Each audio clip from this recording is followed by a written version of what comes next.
આણંદના અડાસ પાસે બ્રિજનો એક ભાગ ધરાશાયી થયો છે। રેલવેના નિર્માણ થઈ રહેલા બ્રિજનો એક ભાગ ધરાશાયી થયો। બ્રિજ ધરાશાયી થતા અફરાતફરીનો માહોલ સર્જાયો। સદનસીબે ઘટનામાં કોઈ જાનહાનિના સમાચાર નહીં। ઘટનાની જાણ થતા રેલવે અધિકારીઓ દોડી આવ્યા। સમગ્ર મામલે વધુ તપાસ હાથ ધરી છે અને સ્થાનિકોએ બ્રિજના નિર્માણ કાર્યમાં મોટા પાયે ભ્રષ્ટાચાર થયાનો આરોપ પણ કર્યો છે। બ્રિજ ધરાશાયી થતા મોટો ધડાકો પણ થયો હતો, જેના કારણે આસપાસના મકાનો પણ ધ્રુજી ઉઠ્યા હતા। તો એકાએક બ્રિજ પડી જવાની આ ઘટના આણંદના આ દ્રશ્યો છે કે જ્યાં બ્રિજ છે તે ધરાશાયી થયો।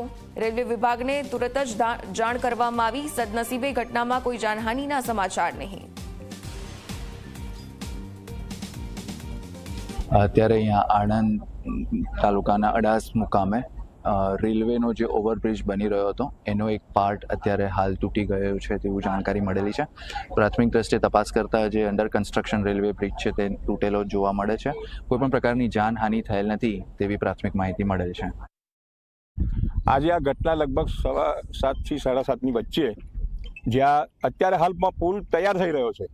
તમે જુઓ આ સરકારનો ભ્રષ્ટાચાર જુઓ કેટલો બધો, અને આ તો સેન્ટ્રલનું કામ ચાલી રહ્યું છે રેલવે વિભાગનું। તમે આ ભ્રષ્ટાચાર જુઓ, આ ભાજપની સરકાર આ ભ્રષ્ટાચારના લીધે આજે આ તો સારું છે કે અહીંયા કોઈ મજૂરો હતા નહીં તો આજે કેટલાની જાનહાનિ થઈ હોત।